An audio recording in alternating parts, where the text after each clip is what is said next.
एक दिन की बात है। एक नन्ही सी चिड़िया दरख्त की शाख पर बैठी बहुत परेशान थी।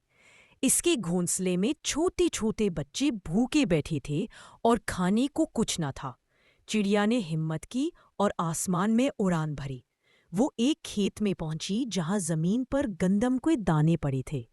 इसमें जल्दी से एक दाना अपनी चोंच में पकड़ा और घोंसले की तरफ उड़ गई। रास्ते में एक कौवा आ गया। कौवा बोला, चिड़िया बहन, ये दाना मुझे दे दो, मैं बहुत भूखा हूँ। चिड़िया ने सोचा, अगर मैं ये दाना दे दूं तो मेरे बच्चे भूखे रहेंगे, लेकिन भूखे को खाना खिलाना भी अच्छी बात है। इसने वो दाना कौवे को दे दिया।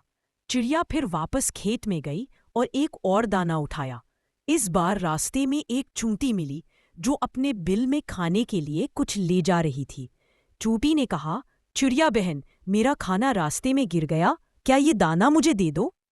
चिड़िया ने मुस्कुराकर वो दाना चूंटी को दे दिया। अब चिड़िया बहुत थक गई थी। वो खाली चोंच लिए अपने घोंसले की तरफ लौट आई। लेकिन जैसे ही पहुंची तो देखा कि घोंसले में पहले से ही बहुत से दाने पड़े हैं। असल में कौवा और चूंटी दोनों ने चिड़िया की नेकी का बदला दिया और अपने दोस्तों के साथ मिलकर उसके बच्चों के लिए खाने के दाने ले आए। सबक: नेकी कभी जाया नहीं जाती। दूसरों की मदद करने वाले को हमेशा